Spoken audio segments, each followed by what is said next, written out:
Hi guys, it's Britt, and I have a book review today. I literally just finished reading this, and this is The Lost King of France: How DNA Solved the Mystery of the Murdered Son of Louis XVI and Marie Antoinette by Deborah Clladbury.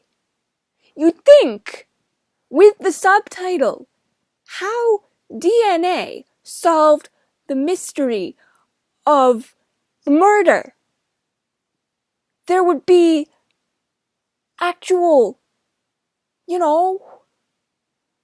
DNA evidence beyond the last 22 pages of said book.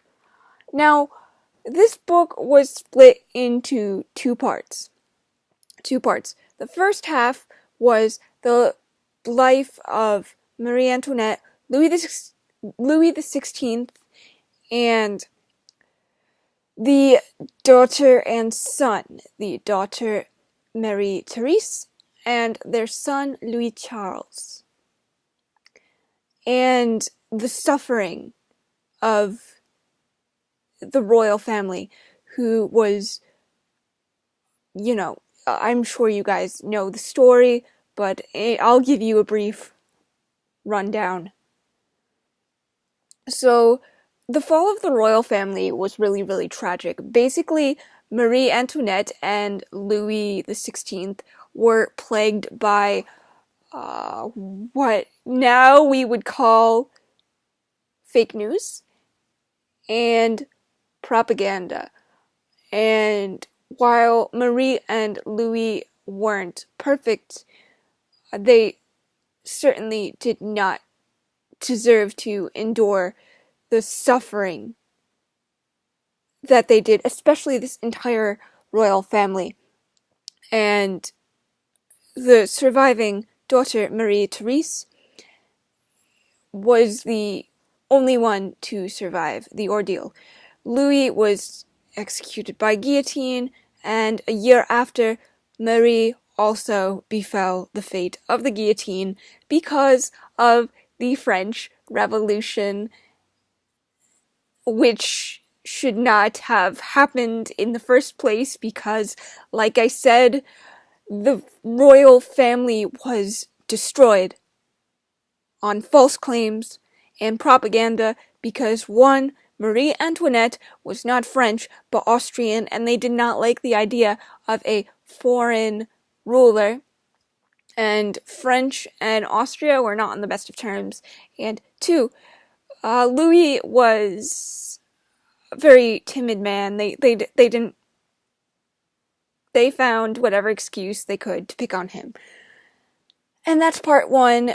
Part one is, this book, to its credit, is absolutely heartbreaking. The suffering that this poor boy endured from the age of 5 to his death at around 10 years old was terrible.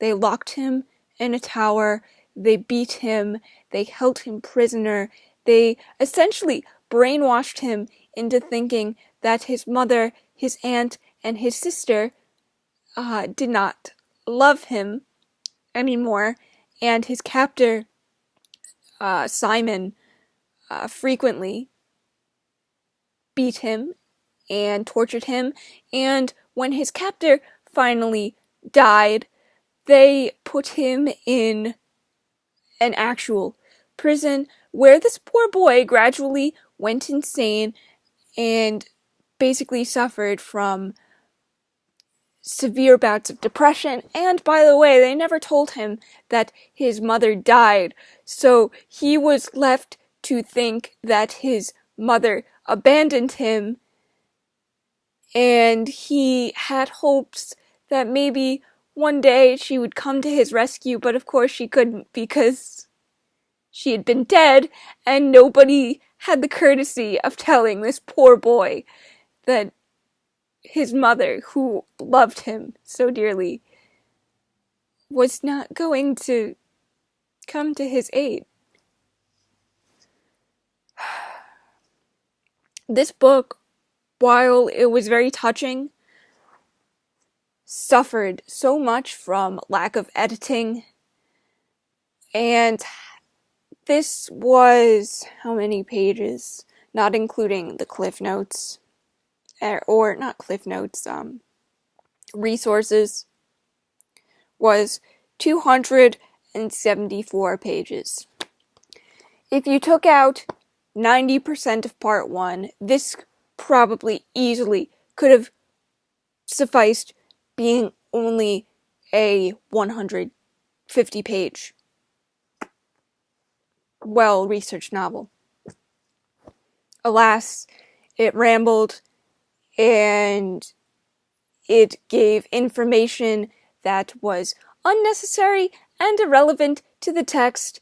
And while there was this scandal for a while that everybody thought that the prince had escaped, and it's kind of like the Anastasia thing where people made claims to be Louis Charles. It's ridiculous. Basically, yes, the heart is in the tomb where it belongs, and yes, it is the heart of Louis Charles. So, yeah, that is that, and I am extremely frustrated with this because do you ever watch a documentary that you know is biased, but you can't turn it off because you want to see how it ends? That's how I felt about this book. And I was really excited to read this. And now, no. I am going to probably gift this to the thrift shop somewhere, or Goodwill, or just somewhere. But it's not staying in the house for long, because I'm never going to touch it again. But anyway, guys, those are my thoughts, and I'll see you in the next video. Bye.